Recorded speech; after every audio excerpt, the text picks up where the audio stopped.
कहानी शुरू होती है 27 अगस्त 1964 को कैलिफोर्निया में। एक बुजुर्ग व्यक्ति ग्रोसरी लेकर अपने घर लौटता है। जैसे ही वह पोर्च पर पहुंचता है, अपने पोते एडमंड को आवाज लगाता है, लेकिन जवाब में एक अजीब सा सन्नाटा होता है। तभी एड सामने आता है और सीधे अपने दादा को गोली मार देता है। वह फिर अंदर जाता है जहां उसकी दादी पहले से मरी पड़ी है। फिर एड फोन उठाता है और अपनी मां को बहुत शांत स्वर में सब कुछ बता देता है। वह कहता है कि उसने अपने दादा दादी को मार दिया क्योंकि उसे लगता है उसकी मां यही चाहती थी। उस समय एड की उम्र सिर्फ 15 साल थी और उसे एक मानसिक अस्पताल भेज दिया जाता है। कई साल बीत जाते हैं। फिर 18 दिसंबर 1959 को उसके 21वें जन्मदिन पर उसे रिहा कर दिया जाता है। उसका साइकोलॉजिस्ट उसे भरोसा दिलाता है कि अब उसके अंदर की डार्क हेलुसिनेशंस और खतरनाक सोच खत्म हो चुकी है। डॉक्टर समझाता है कि वह जो डेविल या डार्क शैडो देखा करता था, अब वह वापस नहीं आएगा। एड मुस्कुराता है और वहां से निकल पड़ता है, लेकिन उसके पास कोई ठिकाना नहीं होता, इसलिए वह अपनी मां के घर लौटता है। जब उसकी मां दरवाजा खोलती है तो कोई भाव नहीं होता। एड भी हैरान नहीं होता। उसे पता था मां ने कभी केयर नहीं किया। मां कहती है, बियर फ्रिज में है, ले लेना। एड जवाब देता है कि उसका कमरा अभी भी वैसा ही है जैसा उसने छोड़ा था। उसकी मां, जो खुद मानसिक रूप से अस्थिर है, दिन भर शराब और सिगरेट में खोई रहती है। बातचीत के दौरान उसकी एक दोस्त आती है। वह एड से कहती है कि वह झूठ बोल दे कि उसकी मां तैयार हो रही है। फिर वह अंदर चली जाती है और एड को उस महिला के साथ छोड़ देती है। वह महिला एड से बड़ी गर्मजोशी से मिलती है और बताती है कि वह और उसकी मां पार्टी के लिए बाहर जा रही हैं। उनके जाते ही एड की यादें लौट आती हैं। उसे वो दिन याद आता है जब उसके पिता अचानक बोले कि वह शहर जाकर बसेंगे, लेकिन फिर कभी लौटे ही नहीं। उस अबैंडनमेंट ने उसकी मां को पूरी तरह तोड़ दिया। इसके बाद जब भी एड से कोई गलती होती, उसे बेसमेंट में बंद कर दिया जाता। उसी अंधेरे बेसमेंट में एड की मुलाकात हुई, किसी इंसान से नहीं, एक काल्पनिक डीमन फ्रेंड से, जो उसके कान में खतरनाक बातें फुसफुसाता था। वो दोस्त असली नहीं था, लेकिन एड को लगता था वह सच में है। समय के साथ वह दोस्त एड को एक खौफनाक रूप में बदल देता है। अगली सुबह एड की मां उस पर हंसती है जब वह सो रहा होता है। किचन में नाश्ता करते समय कहती है, कोई काम ढूंढो, कुछ पैसे कमाओ। एड को याद आता है जब वह छोटा था तो कैसे वह बिल्लियों को मारता था। मां उसे चेतावनी देती है, अब ऐसा कुछ भी सोचना भी मत। वे झगड़ते हैं। एड को लगता है उसकी मां ने कभी उससे प्यार ही नहीं किया। मां अंदर से इस बात का पछतावा करती है, लेकिन कभी दिखाती नहीं। महीने गुजरते हैं, एड अब भी बेरोजगार है। उसके और मां के बीच का तनाव बढ़ता जा रहा है। एक रात बार में मां अपनी दोस्त से बताती है कि जब एड छोटा था तब उसे देखकर ही उसे घिन आती थी। कहती है कि वो हमेशा अजीब हरकतें करता था, इसलिए वह उसे बेसमेंट में बंद कर देती थी। आज भी वह मानती है कि एड में कुछ ऐसा है जो डराता है। उसकी दोस्त उसे समझाती है कि इतना मत सोचो, तुम्हारा बेटा ठीक हो जाएगा। दूसरी ओर एड अपने एक दोस्त के साथ मर्डर पॉडकास्ट सुन रहा होता है। उसका दोस्त मजाक करता है, काश मैं जान सकता कि किसी को मारना कैसा लगता है। एड शांत स्वर में जवाब देता है, मैं जानता हूं, मैंने अपने दादा दादी को मारा था। दोस्त हंस पड़ता है, सोचता है ये कोई डार्क जोक है, लेकिन एड को वो समय याद आता है जब वह अकेले बेसमेंट में था। सिर्फ वो डीमन फ्रेंड साथ था जो हमेशा हिंसक विचारों की फुसफुसाहट करता था। उस रात एड अपनी फेवरेट मूवी देख रहा होता है। वह उस फिल्म के लीड एक्टर से पूरी तरह ऑब्सेस्ड है। तभी उसकी मां कमरे में आती है और कहती है, वही मेरा भी फेवरेट एक्टर है, अगर वो मुझे प्रपोज करे तो मैं ना नहीं कहूंगी। एड गुस्से से फट पड़ता है। वह उसकी 3 नाकाम शादियों का जिक्र करता है और कहता है कि वह आज भी संतुष्ट नहीं है। उसकी मां भड़क जाती है और डांटती है कि वो अपनी मां से ऐसे बात नहीं कर सकता। एड पलटकर कहता है कि तुम्हारे बुरे व्यवहार की वजह से ही तीनों पति तुम्हें छोड़ गए, क्योंकि किसी ने भी तुमसे सच्चा प्यार नहीं किया। मां भी जवाब देती है, असल में मेरी जिंदगी उसी दिन बर्बाद हो गई जब तू पैदा हुआ था।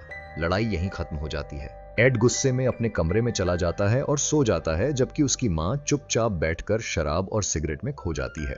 अब कहानी 1972 में पहुंच जाती है। 2 लड़कियां एक रोड पर पैदल जा रही होती हैं। तभी एक कार रुकती है। ड्राइवर एड है। वह पूछता है कि वे कहां जा रही हैं। जब उसे पता चलता है कि वे शहर जा रही हैं तो वह उन्हें लिफ्ट ऑफर करता है। एड बाहर से बिल्कुल शांत और सभ्य लगता है, इसलिए लड़कियां मान जाती हैं और कार में बैठ जाती हैं। बातचीत के दौरान एड को पता चलता है कि वे अपने बॉयफ्रेंड से मिलने जा रही हैं, लेकिन थोड़ी देर में वह अजीब मोड़ लेने लगता है। दोनों लड़कियां बेचैन हो जाती हैं। तभी वह एक सुनसान जगह पर कार रोकता है। एड अचानक एक पिस्तौल निकालता है और उन पर तान देता है। लड़कियां चीखने लगती हैं।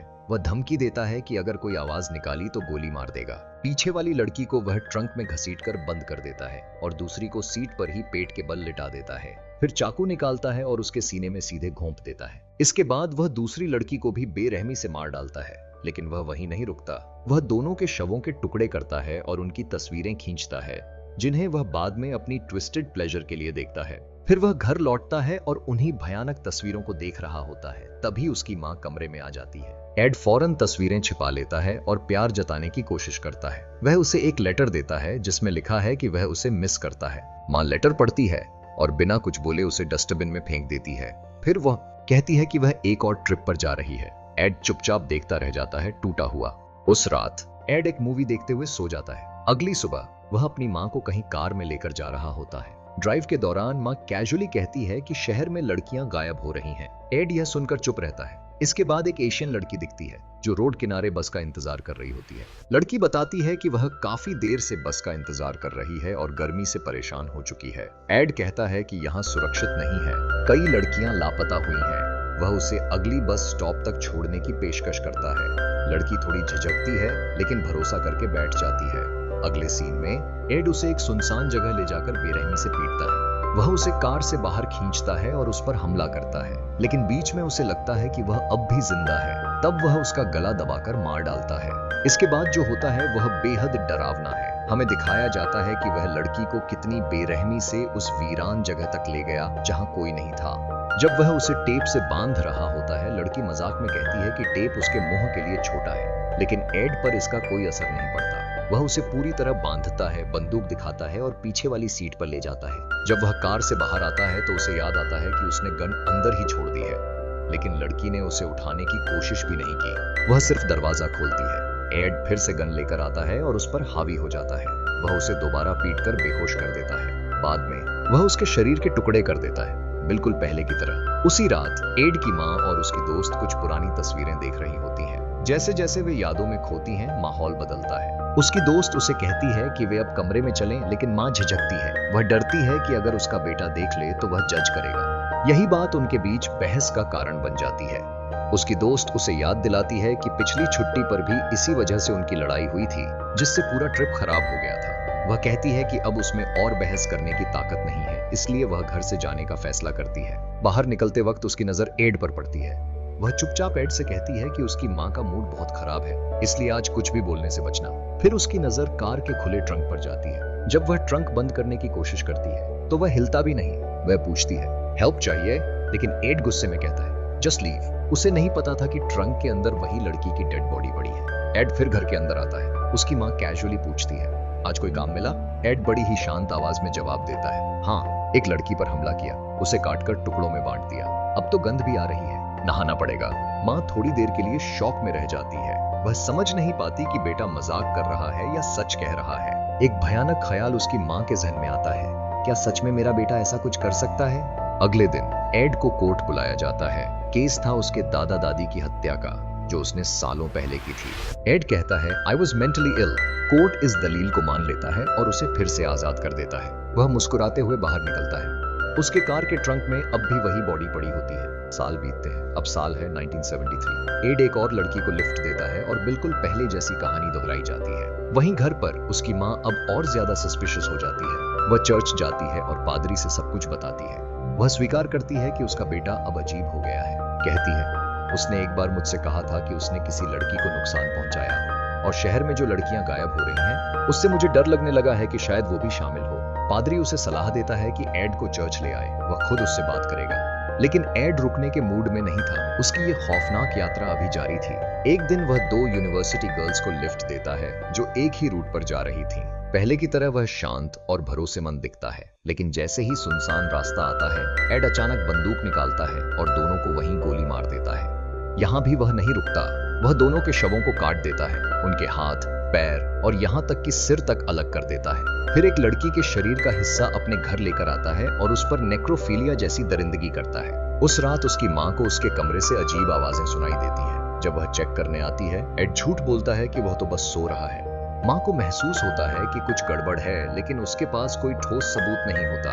अगली सुबह एड सिर्फ अंडरवियर पहने किचन में आता है। माँ उसे देखकर हंस पड़ती है। सालों बाद पहली बार दोनों हंसते हैं। कुछ देर के लिए एड को भी एक जुड़ाव महसूस होता है। फिर उसकी माँ कहती है कि अब उसे चर्च लेकर जाएगी, लेकिन एड के मन में कुछ और चल रहा होता है। उसे लगता है कि वह खुद शैतान है और शैतान चर्च नहीं जा सकता। वह कहता है, आज नहीं, मैं भी खाओ। लेकिन उसे लगने लगा है कि माँ को अब सब कुछ शक होने लगा है। डर और गुस्से में एड अपने कमरे में भागता है, शव के बचे हुए हिस्से निकालता है और फिर से उसे अब्यूज करता है। इसके बाद वह एक और लड़की को अपना शिकार बनाता है। फिर से वही कहानी, मारना, टुकड़े करना और इस बार हाथ पैर समुद्र में फेंक देना। कुछ दिन बाद पुलिस को समुद्र किनारे कटे हुए अंग मिलते हैं। यह खबर आग की तरह फैल जाती है। एड की माँ टीवी पर न्यूज देखती है और अब उसमें संदेह पक्का हो चुका है। वह सीधे एड के कमरे में जाती है और सबूत खोजने लगती है, लेकिन उसे कुछ ठोस नहीं मिलता। तभी एड कमरे में आ जाता है और पूछता है, What are you doing in my room? माँ सीधे सवाल करती है, क्या लड़कियों का मर्डर तू कर रहा है? एड ठंडे स्वर में इनकार करता है। बहस फिर से भड़क उठती है। एड गुस्से में घर से निकल जाता है। माँ अकेले कमरे में एक दराज खोलती है। उसमें एक लेटर होता है। वह लेटर पढ़ते हुए शीशे के सामने रोने लगती है। उसे अब एहसास होता है कि उसने एड को कभी वो प्यार नहीं दिया जिसकी उसे जरूरत थी। दूसरी तरफ एड शहर की सड़कों पर भटक रहा होता है। उसे अपने सारे शिकार याद आने लगते हैं। एक गैर स्थिर क्षण में उसे अपने फेवरेट एक्टर की डिस्टॉर्टेड इमेज दिखती है, जो जैसे उसे सलाह दे रहा हो। एक्टर उसे कहता है, फिनिश इट। एड अब सब खत्म करने का फैसला कर लेता है। उसी रात जब उसकी माँ गहरी नींद में होती है, वह उसके कमरे में जाता है, हथौड़े से वार करता है और वह तुरंत मर जाती है। फिर वह उसकी बॉडी के टुकड़े करता है और एक श्रेडर में डाल देता है। इतना ही नहीं, वह उसकी कटे हुए सिर को अपने कमरे में ले जाकर उसका भी अपमान करता है। अगली सुबह उसकी माँ की दोस्त घर आती है। उसे कुछ अजीब महसूस होता है। माँ का जवाब ना मिलने पर वह कुछ सोच ही रही होती है। तभी एड उसे पीछे से पकड़कर उसकी गर्दन तोड़ देता है, लेकिन वो फिर भी नहीं रुकता। उसका शिकार चलता रहता है। एक दिन उसे अचानक झटका लगता है। वह खुद से पूछता है, मैं ये क्या कर रहा हूँ?